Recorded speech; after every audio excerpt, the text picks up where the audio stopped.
Hey, I got a question over here. Go ahead, Elizabeth. Question. Oof, big night tonight. You've been on a journey to get to this stage and join the WNBA sisterhood. Who is a player that, if you could choose, you would want to play with this summer?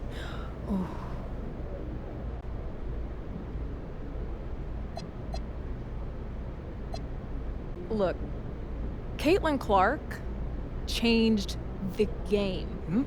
I've been hooping my entire life, and all of a sudden, I have friends texting me last season to see if I caught the latest Fever game.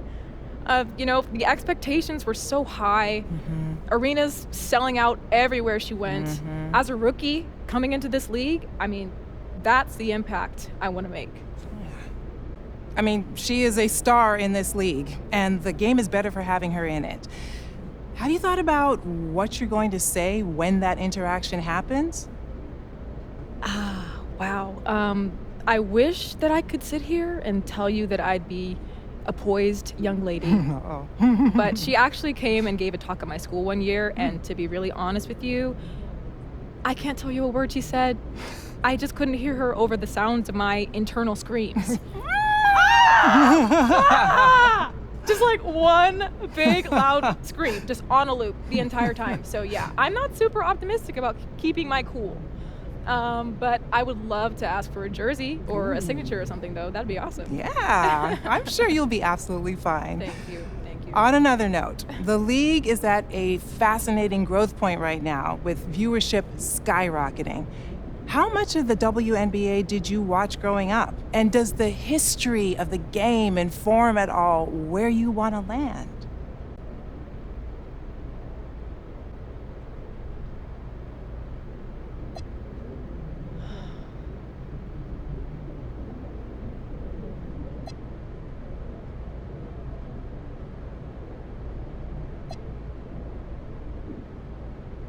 Honestly, it truly doesn't matter to me where I land because there are literally no bad options here. This here, right now, has been my dream for so long. And honestly, I'm ready to skip the rest of tonight so I can find out where I'm going. So I can trade in these heels for a pair of kicks and get to work. The spotlight has definitely been on women's sports these last years.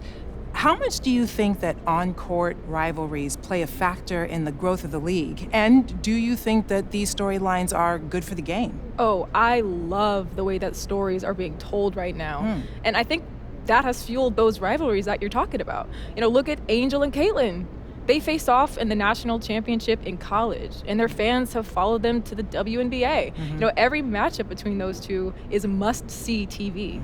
And the Fever and Sky have two of the hottest tickets in the sport right now. And when the Aces and Liberty assembled all that star power a couple years back, every matchup between them was called the Battle of the Super Teams, just pulling in huge ratings, huge numbers. And my grandma wouldn't be able to follow anything that was happening on the court. But I'll tell you, she knows all the tea. She definitely knows all the tea. And I think all these rivalries are just another entry point for the fans. Yeah, totally agree there. Unfortunately, you just missed sharing the court with the WNBA's all-time leading scorer, Diana Taurasi, who played in the league from 2004 to 2024.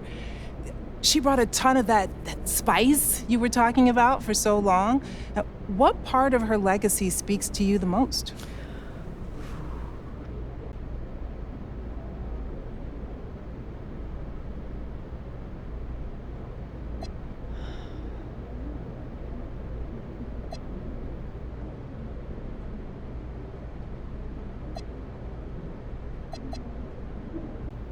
DT scored more than 10,000 points in the greatest league in the world. That is wild.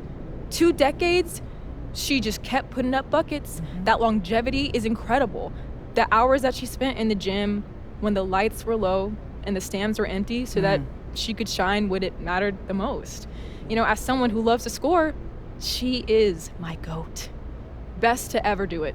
That's right.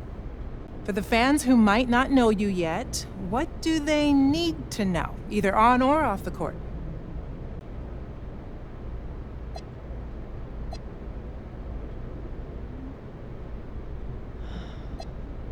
every moment we're between those lines, I'm a professional. I'm here to listen to my coaches, listen to my vets. I know I'm just one piece of the puzzle. And, I've worked my butt off to get to this point, and I know that I have the talent to succeed at this level.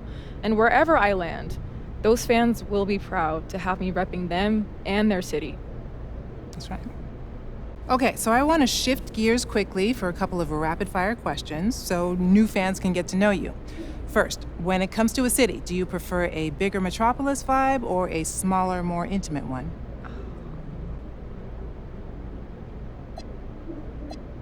Oh, for as long as I can remember, I have wanted to be on the biggest stage possible. Oh. And in my mind, that extends beyond the arena.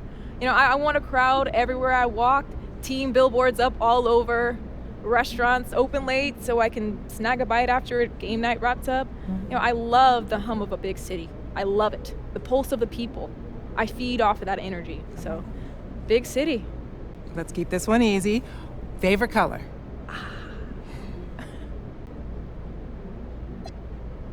Oh, blue. Blue soothes me like nothing else. My favorite sweater in the world is this warm blue color. And as soon as I slip it on, I feel like I'm just being enveloped by this big hug. And honestly, when I close my eyes and I think of that color, I can take a deep breath and feel calm. And honestly, don't tell anyone, but that's my secret trick at the free throw line. Don't tell anyone, though. Okay.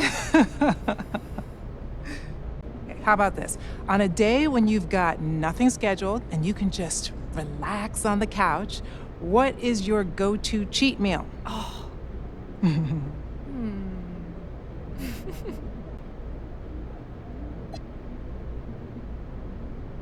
Look, I say this with pride. I was raised on pizza.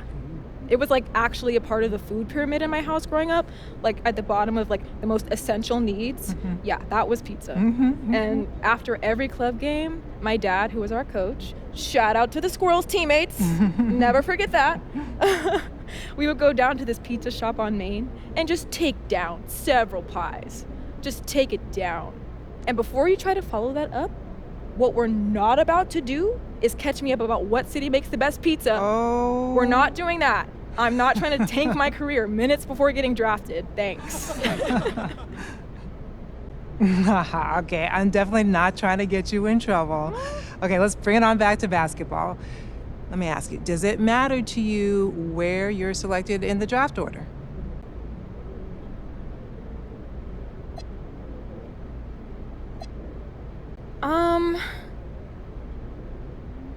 Yes and no.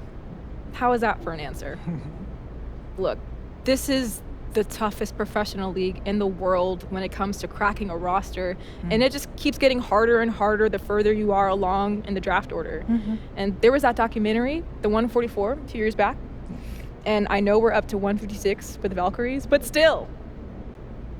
That being said, if you presented me with the option between a high draft number and a strong fit within an organization where I can really see my game blossom while I adjust to the pro level, I would take that second option every time. Thank you so much. Thank you. Yeah.